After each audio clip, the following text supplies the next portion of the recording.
Okay, you're on, Bruce. Okay, good evening, everybody. I'm Bruce Wingus, president of Photo Society. I'd like to welcome to tonight's program from David Swindler. Looks like it's going to be a good program, and we could use some good program here with all the rain that we have tonight. Couple of announcements to make here. First of all, believe it or not, tomorrow's Flag Day, so there you go. On June 17th, which is Saturday, we have our photo walk starting. It runs through July the 3rd. You can check our Facebook page or your emails for the location of that because I can't remember what it is off the top of my head. Also, our next program is July 19th, and that's our Pechacucha program. We're looking for people to give us some pictures. I know you all out there have pictures that you want to share. It's 20 seconds per photo. Have I got that right, Steve? That's right. 20 photos and 20 seconds each on automatic advance. So you have to be prepared for it. Yeah, but we're looking for folks on that, and there's details on that in the last email newsletter we sent out on our Facebook page. So go ahead and get some of those photos that you've been wanting to share all year long and put them in for that. That's about it. Also, what we're going to try to do something on July 19th, and we're going to ask you some questions about where you think the Photo Society should go or what we should be when we grow up. So we're looking forward to seeing you folks out there. That will be an in-person show at the Happy Days Visitor Center. So we're looking forward to that. And that's about all I got to say. So I'm going to turn this over to Steve, who's going to introduce our speakers so I can get on to the show here. So Steve, have at it. Wonderful. Thank you, Bruce. Well, I'm very excited to introduce Mr. David Swindler.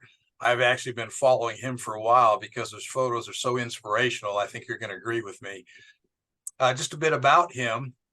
David has a degree in chemical engineering from BYU. He worked for over 10 years at Micron as a semiconductor process engineer, specializing in photolithography. In 2014, he quit this very good day job to follow his true passion as a photographer. I mean, many of us dream about this, but he actually did it. So he is today an award-winning landscape and wildlife photographer based in southern Utah. He's the owner and director of Action Photo Tours. And with that, he's traveled to many locations around the world.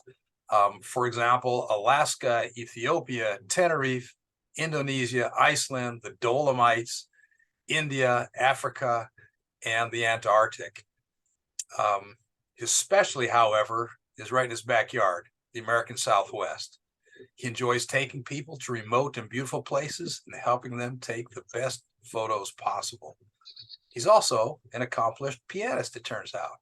So I'm delighted to welcome this man of many talents. Please join me in giving a warm Cuyahoga Valley welcome to Mr. David Swindler. Hey, thank you so much, Steve. I really appreciate it. And guys, I just want to say at the outset, if you have any questions as I'm going through this material, please just verbalize it or put it in the meeting chat. And Anne, if you could just let me know if any questions come in via the chat, and I can go ahead and address those as they come. And I really want you guys to be able to learn a lot during our brief time that we have together. So there's no such thing as a stupid question. And I'm going to talk to you about, basically my favorite place in the whole world. Steve talked about many of the places I've been. I've been to Antarctica and India, Asia, all over the place. And people ask me, well, what's your favorite place out of all that? I say, it's actually right where I'm based, the desert southwest of the United States. I've been to deserts all over the world, but nothing compares to the diversity, the complexity, the amazing terrain that we have in our very own backyard. So I'm going to talk about locations. I'm going to talk about planning, and I'll also talk a fair bit about some of the photo techniques that you can utilize. And Anne was asking about this photo here that I have on the cover of the presentation. And a lot of people wonder what this is at first glance. They're like, is that a sky? What am I looking at? Well, what you're looking at here is an alcove, which is an indentation into the rock. And it's been eroded out over time, from water, wind, and everything else. And you can see that big pile of rocks there in the middle. That's actually covering up the opening. So you can't see outside, but the light is still coming in. And you're getting that gorgeous, what we call reflected light. That's the kind of light that camera sensors love. And it's just so beautiful when you're back in these type of places, when you're taking these types of photos. So anyways, Steve already told you a little bit about me. And let me see here. I'm going to advance to this next slide. And some of you may recognize this spot along the north rim of the Grand Canyon. And when I was 10, 11 years old, my family took a road trip. And I'm originally from the great state of Iowa. I love the Midwest. I grew up there in Iowa until I was 18 years old. And we took a trip out west. And one of the places we went was the Grand Canyon, and we camped along the north rim. And I got up in the middle of the night to have to use the bathroom. And I unzipped the door of that tent and looked outside, and my mind was blown. I had never seen so many stars in the sky. And they were so vivid and clear, it felt like I could just reach up and grab them. And then I saw my grandpa over there on the picnic table. He was also up and looking into the sky. And we just sat together for like at least a couple hours, just gazing into the cosmos. And that was such a surreal and memorable experience for me. And I told myself at the time, I absolutely have to come back here. So yeah, as he said, I used to be a semiconductor engineer. It was a great job. I love the people I worked with. The technology was fascinating. I joke that I can't ever complain about the cost of a photo lens because the lenses we'd use in the industry were about $40 million a piece. So pretty insane technology that we're using. But one day I was hiking around Mount Rainier. And if any of you have ever been to Mount Rainier during wildflower season, it really does live up to its name as a paradise. But I just kept thinking about my job. I'd been working there for 10 years, and I kept thinking, do I really want to do this for another 10 years? And the more I thought about it, the answer became clear. No, I didn't. I wanted to do something different, but yet I didn't know what. But I made a commitment to myself. I said, you know what? I'm going to quit my job at the next good opportunity, thinking somewhat naively that good opportunity might be 2 to 3 years out. And that would give me time to get things kind of sorted and figured out. But guess what? The very day I returned to work, Monday morning, there was an email in my inbox from the VP saying, hey, we're going to have some layoffs. We have a voluntary severance package. Sign up today if you want in. Hey, there's my sign. So I went into my boss's office that very day, took the package, and the rest is history. So I ended up starting a company called Action Photo Tours. And that's because it blends 3 of the things I was really passionate about. And that, first of all, I love the outdoors. I've always been an avid outdoorsman. I was an Eagle Scout from a young age, so on and so forth. But then, as I started to explore more of the outdoors, I started to get into photography as a means to be able to share my experience in the natural world with others. But then the third thing that I really enjoy doing is teaching and instructing. I love being an educator. I love helping people get those aha moments when all of a sudden it clicks and they really understand what it's all about. So I started Action Photo Tours in 2014 down in Kanab, Utah. Now I'd been living various places throughout the West, but again, I went back to where I really loved, and that is the desert Southwest. And I'll tell you a little bit later why I chose Kanab. And now, we offer as a company a large variety of photo tours and multi-day workshops in the desert Southwest, the Pacific Northwest, and beyond the borders. So I encourage you to jump on our website, check out what we have. And I love it when people follow me on Facebook and Instagram. It's really fun to have that online social community to be able to share ideas and photos and really be able to seek inspiration from what we all do. So this is why Kanab. It's basically, as I tell people, it's not necessarily close to any one thing, but it's central to everything. So if you look here, we have Zion just on the east side of Kanab. We've got the Grand Canyon to the south. Just to the east, we have the Wave, White Pocket, Buckskin Gulch, which is the world's longest slot canyon. We've got more slot canyons over there in Page, Arizona. We've got Lake Powell over there to the east. We've got Grand Staircase Escalante and Bryce Canyon up to the north. There is a ton of stuff to do. Doesn't matter which direction you go. You're going to find something amazing to photograph. So as part of my talk today, I'm going to, first of all, go over how do you plan your trip. And then we're going to go over some typical types of shooting you can expect. You know, things like big views, intimate scenes, slot canyons, aerial shots, night photography, storm chasing, etc. And then we'll talk about the different seasons that you can come visit: the winter, the spring, summer, and fall. So without any further questions, let's jump on into it. A lot of you may recognize this location. This is the Wave, and it's right on the Utah-Arizona border. And for a long time, it's been a highly coveted spot to visit. And it's becoming more and more, how should I say it, competitive to visit. And they have a permit system online now that you have to go through in order to get one of the coveted spots to be able to hike out there. And so many people will come to Kanab hoping to win that Wave lottery and get that permit to go to this one spot. And they leave disappointed if they don't get it. But the thing is, the Wave is just one of many, many spots out there. Yes, it's iconic. It's amazing. It's something that you should try to go see. But it's not the only thing there. And so hopefully during the course of this talk, I can kind of open your ideas to, or open your minds to some other things that you can go shoot and experiences that you can have when you're out in the desert Southwest. As far as planning, one of the first big questions you have to ask yourself is, do I want four-wheel drive high clearance or two-wheel drive? And there is a difference between all-wheel drive and four-wheel drive. For a lot of the roads that we have out in the Southwest, there's a lot of sand. There's a lot of rocks. There's a lot of off-camber terrain. And a low clearance two-wheel drive or all-wheel drive vehicle is not going to cut it. You really need to have a four-wheel drive high clearance if you really want to get off the beaten path. But if all you're going to do is just drive around on the highways, yeah, you don't need one. A two-wheel drive sedan is going to do just fine. But on top of that, just because you have the vehicle doesn't mean you know how to drive it. So if you're going to be out there in the Southwest, make sure you also know how to drive in the sand before you get there. Because a few little tips and tricks can make all the difference. And if you get stuck, you might not have a very fun day. Next question to ask is camping versus hotels. And you know, the benefit of camping is that you can be right there on location. You can shoot sunset, go to bed, wake up a couple hours later, shoot the Milky Way, go back to bed, get up, shoot sunrise, and it's all right there.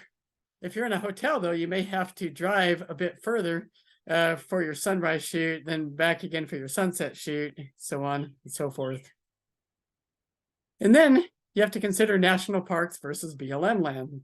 And Ann and I were talking a little bit, and she said, yeah, isn't like some of those parks over there in Utah getting so busy? I'm like, yeah, they are. I think Zion now is either the third or fourth busiest national park, which is kind of crazy if you think about it, given its relative size. And I guess Utah's done a really good job by promoting it because now lots of people want to come. But the thing is that as it is with a lot of national parks, the crowds all tend to go to the same spots. But there's so many other places where you're not going to find the crowds, and they're still very enjoyable. But there's a ton of what we call BLM land or public land out there in Utah. The whole Grand Staircase Escalante, that's all BLM land. The whole Vermilion Cliffs, that's all BLM. And it's managed still by a federal agency, but it's not so heavily popularized and promoted. That means you're going to have way more solitude. You're going to be able to photograph stuff that not everybody and their dog is taking the same photo of. And then you have to ask yourself, what degree of hiking am I good with? And hiking in the desert is not the same as hiking a manicured trail in the forest. It's going to be a bit more difficult. You can't go by just mileage. You really have to look at what is the elevation you're at. Some of our hikes are at 9,000 or 10,000 feet above sea level. You're going to be gasping for air if you're not used to it. There's going to be a lot of loose rocks and sand and stuff like that, and ups and downs and steep terrain. And, you know, all that really adds up. So a couple miles hiking in the desert can seem like hiking 4 miles in the forest. So just make sure that your fitness is adequate for what you want to do. And, prepare ahead of time. Get those hiking boots broken in. Wear your backpack, and go on some hikes and get used to carrying that extra weight. You get those trekking poles out and start getting used to using them. It'll make a big difference in the quality of time you have on your trip. And then this one's a big one. We get calls sometimes from people that are like, hey, I've got 5 days in the Southwest and we're going to come and we're going to do Monument Valley one day. We're going to come and do Zion the next day. Then we're going to go over to do Arches and Canyonlands the next day. And then we'll do Bryce Canyon. I'm like, wait a second. Do you not realize that you're going to spend your whole trip driving rather than exploring and photographing? The distances out here are a lot longer than you're going to expect. And you're way better off concentrating on one area and exploring that more thoroughly rather than wasting time and just driving all over. So now let's talk about the types of shooting. So I kind of mentioned this before: big views, intimate scenes, slot canyons, aerial shots, night photography, storm chasing, wildlife, and more. So, the Southwest is well known for just these huge views that it has. They will take your breath away when you get up and look over the edge. Now, I will tell you, if you're afraid of heights, it might be a little harder to get up to that edge to take that photo. And I've seen people, even in places like this, like have to go up on their belly and try to get their camera set up because they're so nervous about the edge. But it's all worth it when you can see a scene like this. This is the Grand Canyon that you're looking at. That's the Colorado River down below. And this is before the junction with the Little Colorado River. And the Little Colorado River is what turns the rest of the Colorado River muddy brown when we get rain and stuff. So upstream of that, the Colorado River is always this nice green color like you see right here. But this is such a remote place. I've never once seen anybody else out here. And that's what it's really about. It's about being able to take in the solitude of nature. Just hear the sounds around you. And enjoy, what Mother Nature is going to give you, whether or not you get this flaming sunset like we had here or not. Still equally impressive. And then the way I took this shot is this is a stitched panel. And I believe I took either 4 or 5 vertical shots with my camera. So my camera in portrait mode. And I just went, and I believe I bracketed each one too, if I remember correctly. So I probably did plus or minus 2 stops of bracketing. And so I did the same exposure on each frame with plus or minus 2 stops. And then I put those together in my Lightroom using the HDR pano function. And after that, I had an image that had tons of dynamic range. So I could recover all my highlights, bring out all my nice shadows. And by shooting that panoramic image, I could see the true depth of this canyon. The Grand Canyon is so deep. But if you take a wide angle shot of it, it doesn't look that deep. It looks kind of flat like a pancake. But if you do a stitched panel like this, you see the true topographical relief. And that's true whether you're shooting mountains, canyons, you name it. This is Lake Powell, another one of my all-time favorite places, whether I'm shooting from high up on the land like this or on a boat down in the water. And catching like a full moonrise and being able to time that, is just incredible. But a lot of you have been hearing, hey, the water at Lake Powell is dwindling. It's going to dry up. Well, yeah, it was getting pretty scary at the beginning of this year. This scene that you're seeing here, at the beginning of this year, it just looked like maybe a little tiny river running through there, not this giant lake. But since about, I would say, the first part of May, with all the runoff, snow runoff that's been coming from Colorado, the lake has been rising 1 foot per day. And they're expecting to see between 70 to 90 feet more water by the end of the year. So we kind of have our fingers crossed that hopefully, we might be seeing a little recovery in the lake levels out here. But even if the water's low, it's still a very, very beautiful place to go. And again, this is another example of a stitched pano. And, I shoot a lot of panoramics. I love panos because they give me way more megapixels to work with. I can do gigantic prints if I need to, and I can capture a larger field of view with the landscape, and it doesn't look flat. So if you don't already shoot a lot of panels, I encourage you, try doing more. It's a great way to enhance your landscape photography. Here's another panel that I did over in Monument Valley. And there's 2 days a year that this phenomenon happens. You look at that middle butte there. See how the shadow of the one is right in the middle and it's directly opposed? We call that the inverse mitten shadow. And so that happens twice a year if you're there on the right date. And this is one of those lucky days, that where I happen to get the shadow. Plus there was like a big storm that just had moved through. Maybe 30 minutes before this, I caught a lightning bolt hitting the east mitten. And then this rainbow appeared and the shadow came out. I was in heaven. That was incredible. And I was so glad I was there with the right equipment to be able to capture it. But this is the thing. Photography is not about luck. Luck happens because you spend time doing it. If you want to get really good photos, you got to spend more time out in the field. And then luck will favor you. You're going to get those special moments when all of a sudden the heavens open up and you get the glory light. So next, I'll talk a little bit about intimate scenes. And these are things that may not be immediately obvious to the viewer. Like, what is this?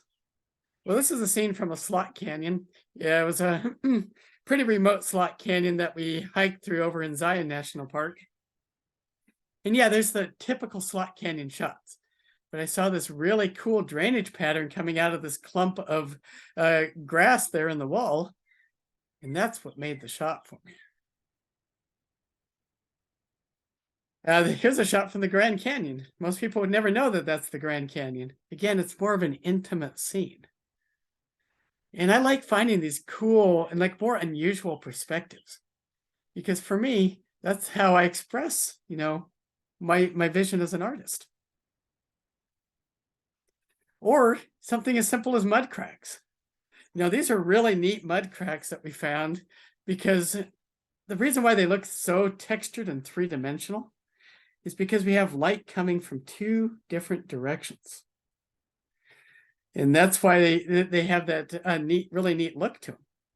And this is a shot I think probably took about 40 millimeter or so. And I had to focus stack it because I was getting pretty close to my subject. So, I had to focus at the near foreground and then probably about 4 or 5 steps back in order to get everything sharp from bottom to top. But then you have the whole hidden world of slot canyons. So one time I took one of my buddies from Idaho into Buckskin Gulch. And Buckskin Gulch just has almost 14 miles of narrows. It just goes on and on and on. And we start walking through the bottom of it, and he just kept looking around, looking at the walls, looking around. And he's like, my goodness, this is the most incredible place I've seen anywhere on earth. And if you haven't been in one of these textured, sculpted slot canyons, you'd probably think the same. It really is, they really are a world of their own. And when you get that reflected light, like I talked about already, basically this is not direct light you're seeing here. What it is the light is hitting higher up in the canyon, and then it's bouncing off and hitting this wall. And that's why it's so soft and easy for the camera sensor to capture. And that's why you get those warm, rich, vibrant colors. And this is a shot here that you probably recognize. This is the subway in Zion National Park. But, I'd shot the subway many times.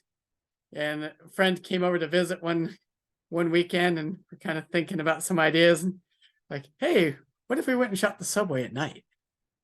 So we did that. We hiked down there at night. And this is all artificial lighting. So, I set up a light to kind of shine down through the tunnel. I had another reflected light to light up my near foreground. I actually brought some some sealable bags along, and I weighed some lights down and put them down in the bottom of the pool. And it was a really cool project. So sometimes you kind of got to think outside the box too. You know, if you're getting in a rut, think, well, what can I do that's different? What's new? What's a different way I can think about a scene or try to photograph it in a way someone else hasn't? And then, of course, you hear all about the light beams. And, you know, Upper Antelope Canyon, yeah, that's the place to capture light beams. But unfortunately, since at the time of COVID, they've basically said, we're not doing photo tours anymore. So you can't take a tripod in there. They're not going to stop traffic and let you get a shot without people in the way. And it's just not the same as it used to be. But the good thing is, there's lots of slot canyons in the Southwest that also produce light beams. You just have to be there, you know, at the right time. And, you know, you basically need a small opening up top.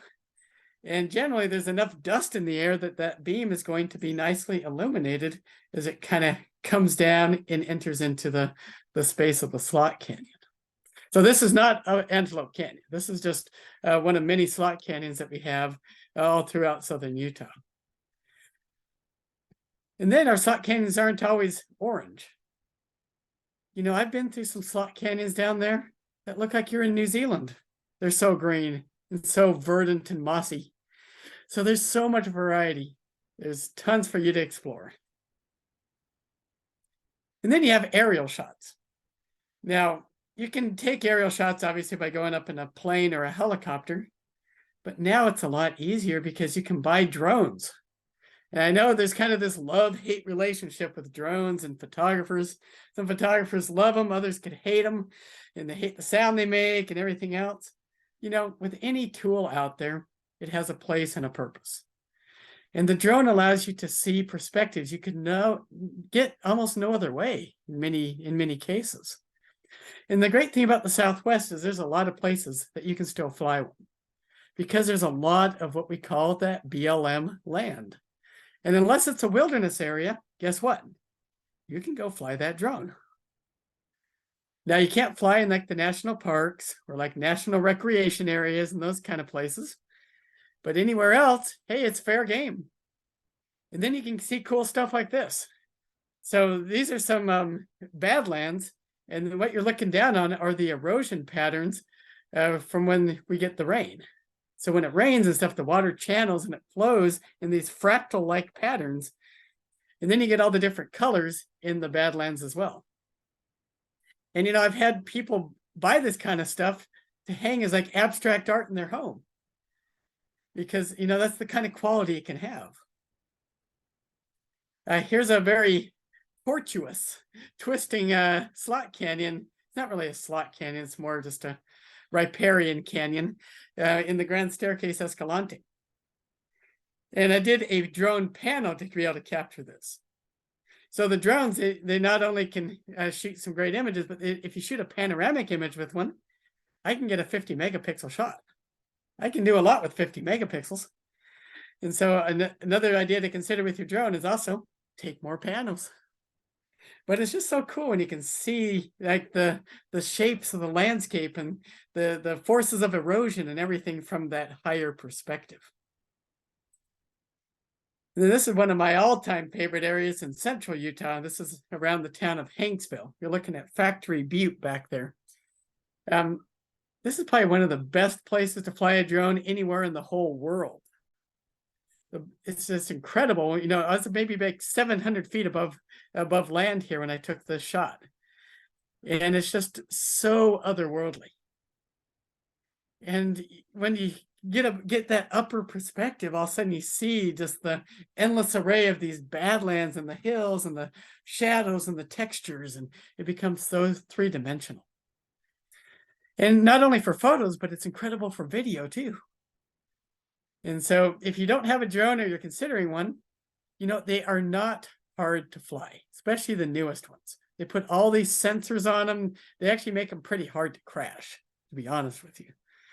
And as long as you go out and practice a few times where it's safe to fly one, where you know you're not going to get into any problems, you know, if you can't bring it back or you don't know how to land it or something like that, then you're going to be just fine. And honestly, they're less than the cost of many of your photo lenses. So you give aerial photography a try. And here's another one, from the Hanksville area. And it's really cool, to look at just these shapes and colors of the landscape here. And if any of you can look closely, in fact, let me see if I can pull up a laser pointer. I think this is kind of a cool little thing. Can you guys see this little line right here? That's a fault line shift. And you can see where the whole land just shifted, due to seismic activity. And then, of course, we have night photography. And night photography is another one of those things that really drew me to the Southwest. And that's because we have some of the darkest skies anywhere in the whole lower 48. And in fact, independent group did a bunch of night sky measurements all across the lower 48. And they came back and said, after looking at our findings, Utah's Grand Staircase Escalante has the darkest skies. And if you go out there, you would believe it, because it is really, really dark. And you'll see stars like you've never seen them before. I've had so many people come out on a tour or workshop, and it's their first time seeing the Milky Way with their naked eye. You're like, wow, I had no idea you could see it like that. And then the clear, dry desert air also adds an extra degree of transparency that will really enhance your night sky photography. So this is Shiprock over in New Mexico. This is a shot that I had planned for a little while. I wanted to get that Milky Way pano going over it. I had to take, again, probably 5 vertical shots to be able to stitch this together. But, being able to show the whole expanse of the Milky Way and everything, just a really, really special experience. And then there's so many ways you can shoot the Milky Way. This shot here, this is Reflection Canyon over at Lake Powell, another one of my all-time favorite places to go. And the way I'll shoot something like this is I'll shoot my foreground like at blue hour. Because at blue hour, I still get some nice, more 3-dimensional light. And then I will take my stars, when the Milky Way gets into the right position. And so that's a really nice way to be able to shoot landscapes that look very realistic. Here's another one from the Grand Staircase Escalante. Again, I shot this at blue hour. So, I took my Milky Way shot at about 4 o'clock in the morning or so, 4:30 in the morning, if I remember right. And then I waited till about 5:30 in the morning as the sun started to come up. And then that started to give me that nice soft light to really accentuate and bring out my foreground. And then it's not just Milky Way. You can do things like star trails. And there's so many ways you can shoot star trails. One of my favorite ways is just to do a single long exposure. The cameras actually handle it fine. I know a lot of people are afraid to try it, but you shouldn't be. What the main key is, if you're going to do a single long exposure, you just have to make sure you turn on your long exposure noise reduction, called LENR for short. And it's going to double your exposure time. So if you do a 1 hour exposure, and then it's going to be followed by another 1 hour of long exposure noise reduction. Or if you do an 1.5 hour long exposure, it's going to be another 1.5 hour long of noise reduction. And so this is a single 1 hour exposure over there in Zion National Park. And I don't have to do anything to it. My foreground's perfectly lit. My sky is all ready to go. And it's just done in one shot. I don't have to go do like all the stacking, and post-processing. The simpler I can make my job in post, the happier I tend to be.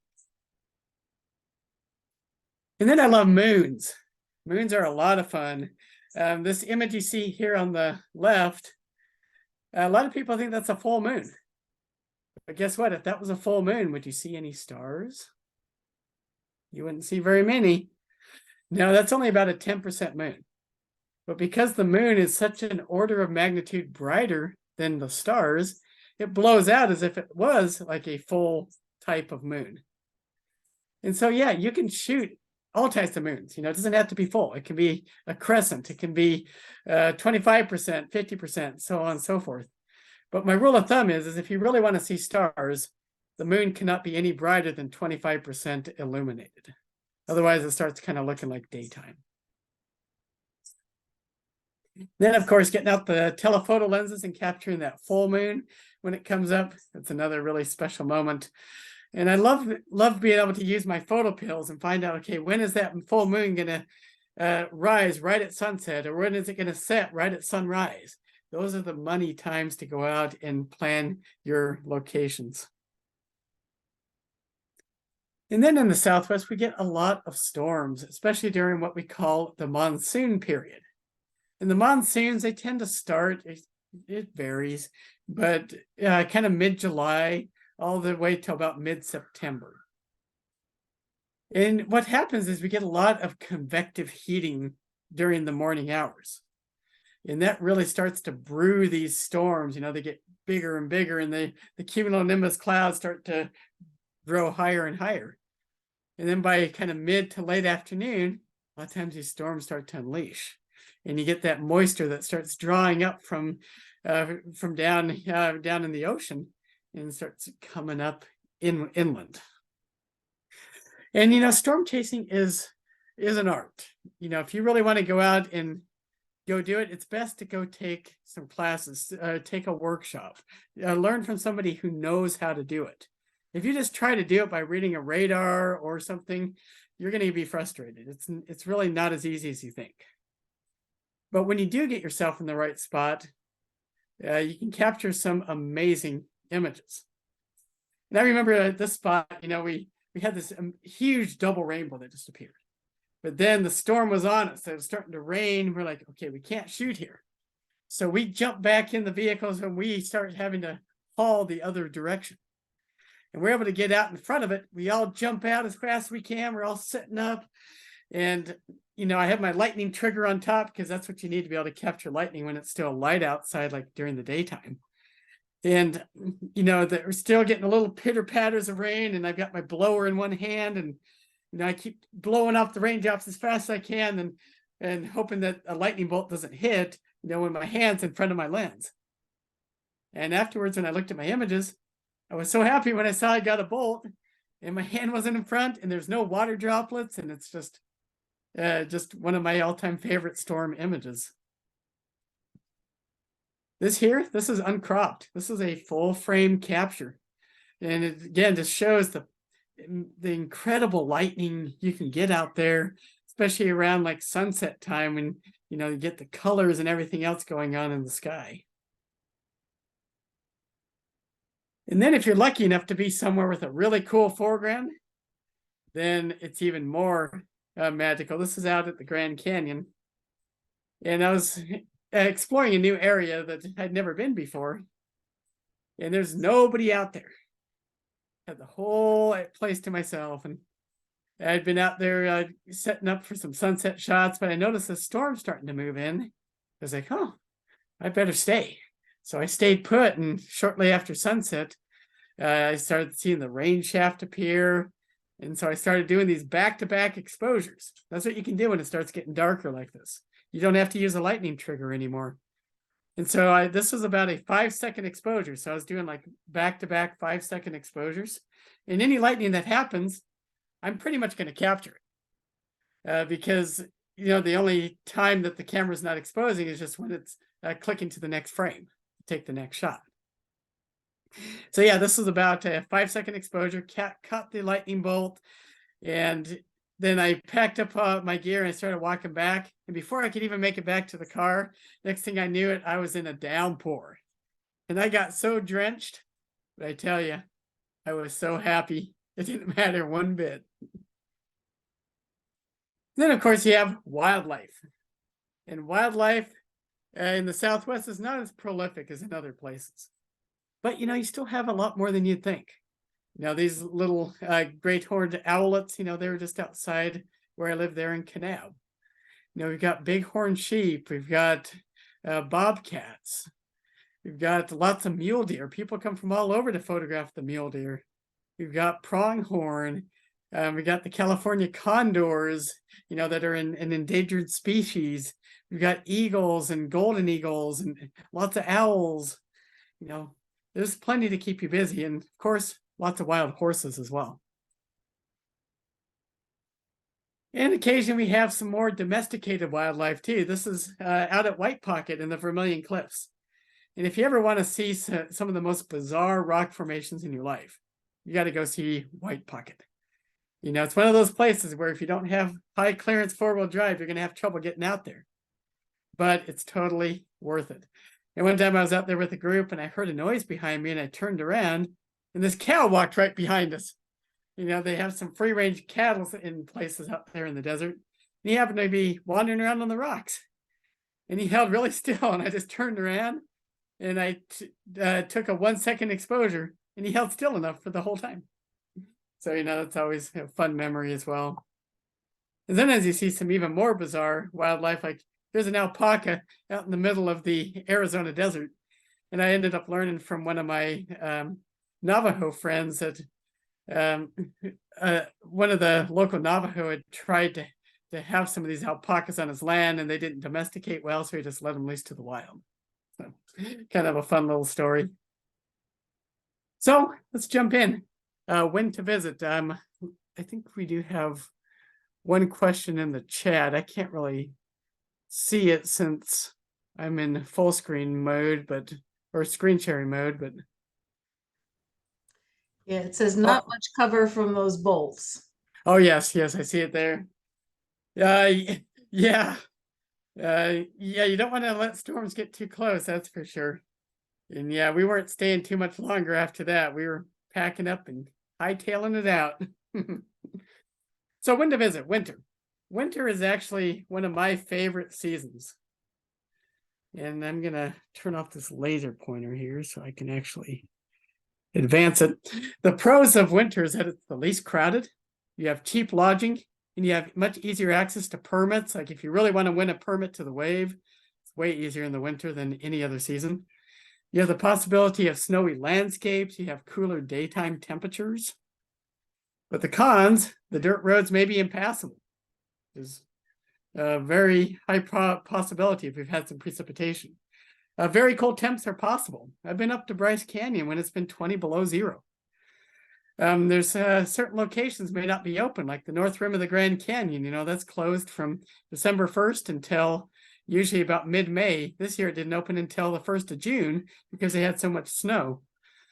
And then the other con is that there's no leaves on the trees. This is a shot from the South Rim of the Grand Canyon. And when you get those snowy accents on the landscape, it adds a whole nother dimension to the desert. And it's so much quieter in the wintertime. Instead of having throngs of people, I was the only one shooting here. So something to consider when planning your trip. This is a time when White Pocket really was very white. Nice blanket of snow out there. Bryce Canyon is always amazing in the winter. And the snow tends to be more likely up at Bryce Canyon because it's at high elevation. It's 9,000 to 11,000 feet up there. And so, it may be bare and bone dry somewhere else, but then it's still nice and snowy up at Bryce. You can get those kind of shots like that. And then on those rare occasions, you will get snow down in the bottom of Zion Canyon. And when snow does happen that low, because Zion Canyon, the bottom of it's not much higher than 2,000 feet above sea level, it doesn't tend to last real long. And so you got to get out there and photograph it fast before you lose the opportunity and it all melts. And again, this is another panel. If I have a nice linear laminar flow to a waterfall like this, I know it's going to stitch well. And so this is like another 5-shot panoramic stitch, and it had no problem with the laminar flow of the waterfall. You've got a question in the chat about with panos, do you edit after stitching? Absolutely. And that's one thing I like about shooting panos is that I can set my crop and my composition in post. And I'm sure most of you will agree that you can see things so much better on your big computer monitor than you can on your tiny camera screen. And so being able to set composition in post-processing is a really, really big advantage. You know, when I took this shot, this is kind of funny. It just underscores to me how different all of our visions are. This is one of my favorite shots I've taken in Bryce Canyon because it's just so artistic. And, you know, I went and took it and the light was perfect. And I ran over and showed one of my clients and said, hey, look at this shot over here. The light's perfect. You need to go over there and try to take something like this. And she looked at my camera and she's like, yeah, I don't like it. Like, okay. But, you know, all of us are going to see things differently. There's no right, there's no wrong in photography. You got to do what speaks to you as the photographer. And the best thing you can do for yourself is don't go out and just copy what other people do. Do what your own artistic eye sees and wants to capture. Springtime. The pros is the Milky Way is visible starting in early March, and depending on the time of year and the moon phases, you can actually start seeing it late February.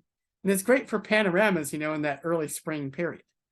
You've got cheaper lodging, pleasant temperatures, you get some of the wildflowers in late spring, you get the baby wildlife coming out. And in most normal years, you get low precipitation, which is really good for slot canyon hiking. But the past couple of years have been strange. It hasn't been following the same weather patterns, and we've actually been having very wet springs. So I don't know if this is climate change that's happening, but something seems kind of off, at least right now. The cons is that you can get lots of blue skies, but it hasn't been the case the past couple springs, which is really good for the people who want to do night photography. You know, I just, like 3 weeks ago, we had the Nightscaper conference over in Kanab, and I was speaking over at that, and you have all these night photographers in town, and of course, what is it? Cloudy every single night. And so, yeah, it's just weird that we're not having the same kind of weather patterns. The other con is it can be crowded during spring break periods, and then it can be very windy.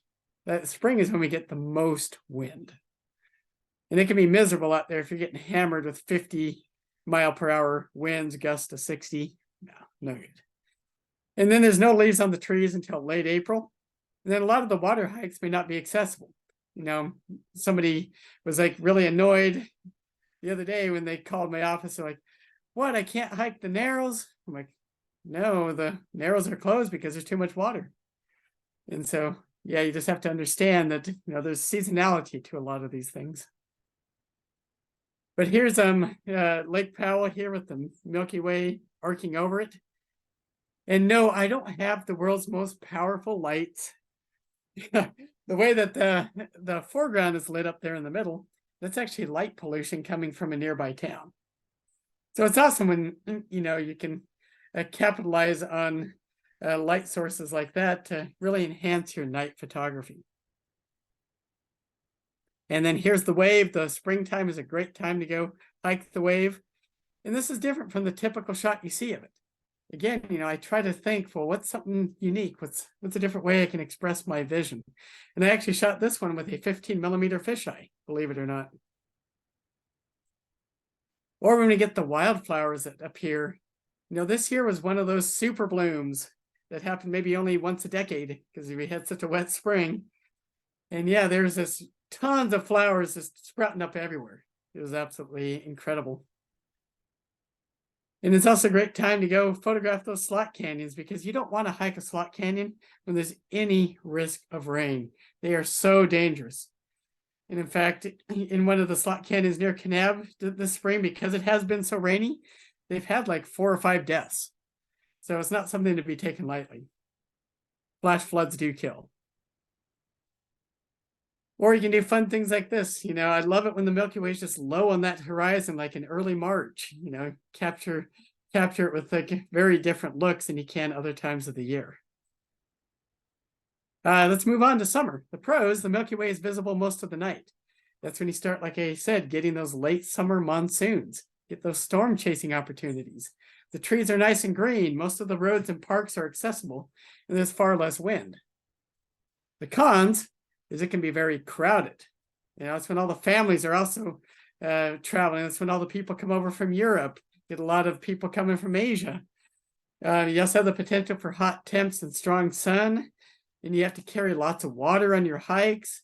And I also put this as a con, long days. June, it's brutal to be a photographer in June. You know, the days are so long and you want to stay up all night and still photograph. You know, that happened to us last night. I'm actually out in the Great Smokies right now. And, you know, I had to get up this morning at 4:30 to go shoot a sunrise. We were out till midnight last night shooting fireflies. And so there's not a lot of time for sleeping. So you kind of have to take that into consideration. This is White Pocket at night. Again, just a fabulous dark sky location. And here I'm using LumeCube panels to do what I call low-level lighting. In other words, I'm lighting up my own landscape. And then this is White Pocket after a big summer monsoon rain. And it gets these big pockets and you get these nice, beautiful reflections and everything. Yeah, great time to go hike the Narrows because now you're not worried about those flash floods as much, you know, especially if you go in the mornings. And then this shot is really special to me. I actually took this shot right when, almost when the total solar eclipse happened back in 2017. And I knew I wasn't going to go shoot the eclipse because I had other trips on the books and everything. But I took some clients out to the Grand Canyon and they were able to capture this fantastic double rainbow instead. And then this is also Zion National Park, that's Zion Canyon. And this is the Milky Way lining right up with the canyon there during the summer months. And the way I took this shot is I timed it for when there was like a 20% moon that set right before the time I wanted to photograph the Milky Way. So the moon is what's helping to light up the canyon in front of me. And then you get those dramatic monsoon skies in the summertime. Just if you love skies and coming in that late summer period, you're going to love it. And then sometimes when you capture the lightning and stuff and the storms and awesome locations, again, there's not much better feeling than that. So let's talk about fall. Pros, cooler temps. You've got the Milky Way that's very vertical early in the evening. So it's much more conducive to sleep cycles because I can go out in October and photograph the Milky Way at like 9 p.m. And I could actually be getting in bed at 10:30 p.m. Yay, that's amazing. I don't have to go get up at 2 a.m. to go photograph it like I have to in the spring. It's the best time for overnight camping because you just don't have all the wind and other stuff to contend with like you do in the spring. You get fall colors. You get some variable weather conditions. It can be bluebird skies, or you can get some nice clouds and storms also rolling through. And it's just a great time for hiking. The cons, it can still be crowded, especially in September. The weather can change very quickly. You know, I've been photographing in Zion and it could be like beautiful in the morning, and the next thing I know, it's blizzard in the afternoon. So it can change really fast. But a lot of times you do get a lot of blue skies, which is really nice if you like the night photography. And so this is over in the Grand Staircase Escalante, just showing how beautiful it is when those cottonwood trees change their colors, you know, in the fall. And they're going to change at different times depending on their elevation. You know, the leaves will start changing at the high elevation in late September, and they won't change at the low elevation until sometimes the first part of December. So you really have to know where you are in relation to the cycles of the leaves. But then you get that nice vertical Milky Way, and then you also can get the big clusters of cottonwood trees out in different areas. And then of course the Zion Narrows are incredible when you get up there for fall colors. And then this is another panoramic shot I did in Zion. And this is done right after it was just like snowing. So yeah, it snowed quite a bit, but it melted very fast. And then I used a polarizer here to take all that glare off, which is why the colors are so rich and so saturated, because now you're not seeing all that reflective glare coming off of it. And then this is over in Capitol Reef when the cottonwoods start changing. So basically, in summary, we talked about planning your trips. We talked about the types of photography talked about what each season kind of offers and which one you might want to plan for your next visit. So anyhow, I encourage you, come join us in the Southwest. It's an incredible place for photography. And if you want to see what we do over at Action Photo Tours, just jump on our website. We're getting ready to release a whole bunch of new workshops for 2024 because they just seem to sell out as soon as I announce them. So it's hard for me to keep up. But it's just such a fun opportunity for me to be able to share so many wonderful places with passionate photographers. Anyways, thank you so much, guys, for having me. It was a pleasure to be able to speak to you today. And I just want to find out if you have any other questions before we finish up. Dave, one question I had is the place you worked before, I'm assuming, did not let you take those $40 million lenses away so you could use those for photography. Can you speak a little bit about what equipment you use? Yeah, so what my job there was, we would print nanoscale patterns on a layer of photosensitive chemicals, and then that would later become the circuitry on your computer chip and your microchips. And so we'd be, we're not actually using visible light to do this type of printing. We're using like very small wavelength lasers, like 193 nanometer, for example. And our lens stack will be 20 feet tall, to be able to take out all the optical aberrations in order to get as near perfect of a printable pattern as we can get. Because when you're printing at those dimensions, you have no tolerance for error. With photography, we talk about first order aberrations, like, oh, this lens is bad for coma. Oh, you see a lot of spherical aberration with this lens, or I'm getting some astigmatism here. Those are first order aberrations, but in the semiconductors, we're worried about up to like 33rd order aberrations. So it's a whole different level of optical perfection that you have to deliver. Yeah, I was wondering about the equipment you use now. I'm sorry. Oh, the equipment I use now. Okay. I thought in the industry, I was like, okay. No, I've shot everything from Canon, Nikon. I'm currently a Sony shooter. And my favorite camera is the Sony A1. And that's because I also shoot a lot of wildlife. And if you want a camera that's just incredible for wildlife focusing and fast burst rates and everything, you can't beat something like a Sony Alpha 1. But I also have like an A7R3, which I use a lot for night photography. I have an A7R4 too, but that one I don't really like. They've jammed too many megapixels onto a full frame sensor, and I find it to be too noisy, especially if you want to do any night photography. Although we did have somebody in the chat say they enjoyed hearing about the lenses that you had in your former job. So there you go. Oh, okay. And the engineers in our group, I'm sure, are tickled, with your description. Oh, yeah. So Dave, let me ask you, what there have to be some places, even in Utah, that you've never yet gotten the shot you like. Is there some place that's kind of high on your list in Utah that's, well, boy, I sure hope to make a good trip there, or the conditions are right? What's the wish list, top of the wish list for Utah for you? What's funny is that by living there, instead of my list getting shorter, it only gets longer. Because you keep realizing that there's so much more out there that you never knew about.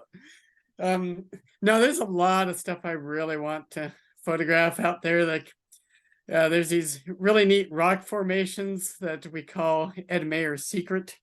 And, I've taken some shots there, but I haven't gotten anything really good.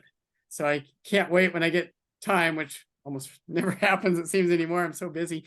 But when I get time to go out there and really get some good shots of those just delicate fin-like rock formations, they're so unique. And it's not a place that we publicize because all it would take is just like a couple kids going there and they could ruin the whole thing. It really is that delicate. There's this really neat viewpoint of the Grand Canyon I've been eyeing. I'm hoping to get out there this monsoon season, and I could go on and on. Okay, no, I appreciate that, and I fully appreciate the dangers. Social media has a lot of advantages and a lot of disadvantages. In fact, I have a friend who just posted some photos. A couple of those really neat hoodoos in the Beastie Badlands have been knocked over Oh, was that Wayne Suggs? Yeah, yeah. Yeah, I saw Very that. sad It's to like, see that. Very, very sad to see that. it's Yeah. really sad. Yeah. What can I also ask, where is your next workshop headed to? What's the next place on the calendar you guys that you're taking a group to? Well, our next group is going out to the South Dakota Badlands. We just had a group finish up in the Palouse in Eastern Washington, which is like what I call the Tuscany of America. Yeah. And then the next workshop I'm personally leading is over in Indonesia. So I'm heading over there in a couple short weeks. Very fascinating. Yeah. Other members, now's your chance. If you want to ask David a few questions, now's the opportunity while he's willing to hang on for a few minutes. Other questions from anybody? When I asked about the panel questions before, when you say a vertical, do you mean that you're holding the camera in portrait mode and going across, or are you going up and down? So you can do both. You know, when you go up and down, we call that a vertorama versus a panorama. But, you know, when I'm shooting a horizontal panel with the camera turned vertically, it's still a panorama, but what it allows me to do is capture even more of the scene and use a longer focal length. Does that make sense? Yes, thank you. Follow up to that, you know, I've done a number of panoramas too, but I've never done them at long photo lengths, and I always get strange things that I have to crop, right? Just to be able to make sure it ends up kind of squarish or rectangular shape. Is there a particular millimeter distance you like best for your panoramas? I shoot everything from, I've shot 12 millimeter up to 600 millimeter panels. You just have to make sure that you're overlapping. We're good rule of thumb is 50% on each shot. Every shot needs to be level to the horizon with the same degree of tilt, you know, forward or backward tilt. And then you always want to shoot one extra frame on the left and the right side to allow you to crop out what you want afterwards. Yeah. So you always want to shoot extra wide. Right, right. Thanks. Others, questions, comments?